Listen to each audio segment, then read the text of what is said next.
Bien, 1, 2, 3, quatrième suite.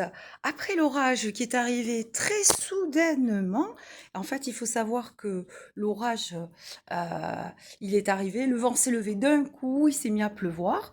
Donc, bon, pas de grêle ici dans le 64.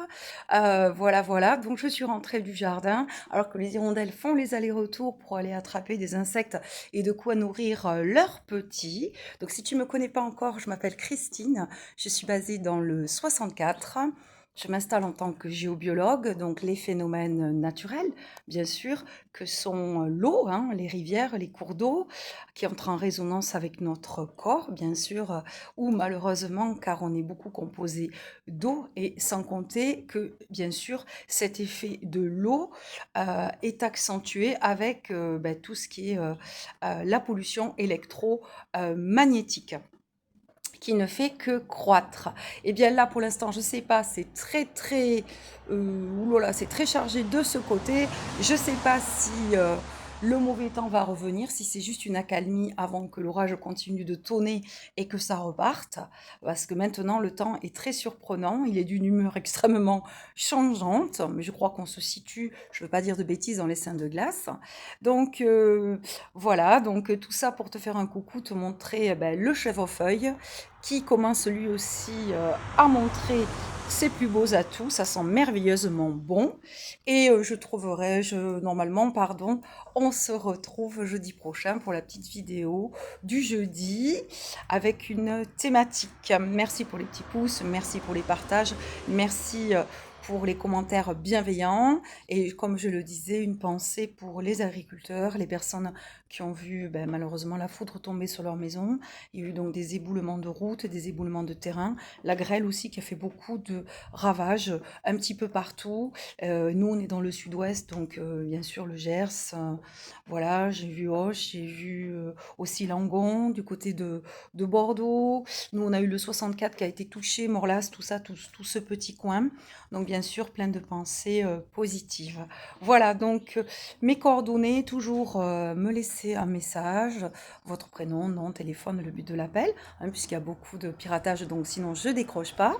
Et puis, il y a toujours un entretien découverte pour voir un petit peu quelles sont les problématiques. Est-ce que vous ne vous sentez pas bien dans votre lieu de vie?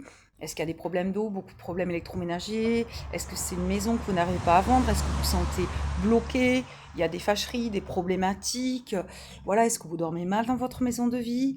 Voilà, est-ce que vous souhaitez en savoir davantage sur ce qu'il y a sous votre maison, des failles, des cheminées, nettoyer les réseaux parce que vous êtes très sensible à tout ce qui est Wi-Fi, le compteur Linky, tout ce qui est électromagnétique, etc. Et les phénomènes, bien sûr, j'appelle ça les énergies parasites, hein, voilà, hein, des fois on n'est pas tout seul, on peut se sentir observé dans certains lieux, ça nous arrive ou mal à l'aise, on sent que c'est lourd, que c'est pesant, il y a des disputes, et puis on n'arrive pas quoi, on est bloqué aussi. Donc comme dit la personne avec qui j'ai fait ma formation, il n'y a pas de mauvaise maison, il y a des maisons à travailler, ou des lieux ou des appartements à travailler. Voilà, et puis des énergies aussi qui n'ont rien à faire, et donc on doit leur dire bye bye. Voilà, je vous montre le chèvrefeuille, et je vous dis à très vite. Voilà, donc je l'ai senti tout à l'heure, il a commencé à fleurir, et ici, je me souviens plus le nom, je sais qu'on le met dans des desserts, en tout cas, je peux vous dire que je ne connais pas le nom, mais ce que je sais, c'est que les escargots, quand c'est au sol, ils sortent et eux, ils s'en régalent. Il faut penser à tout le monde. Très vite. Et puis, j'espère que la découverte du jardin, le petit artichaut, écoutez, je crois que c'est la première fois, mes plants de petites tomates, déjà, ils n'étaient pas très grands, donc là, ils n'allaient pas tenir le coup, parce que je crois que demain, mardi, il pleut. On est, je crois, de mémoire, le lundi 12 mai 2025, donc obligé de planter les tomates. Je pensais que la pluie, elle arrivait un peu plus tard. Je peux vous dire que j'y suis allée très vite. Mais bon, voilà, ça s'est arrêté, mais ça va repartir. Alors, aller à la chasse aux escargots, parce que je crois qu'en ce moment, il y en a partout. À très vite. Bye bye. Prenez soin de vous.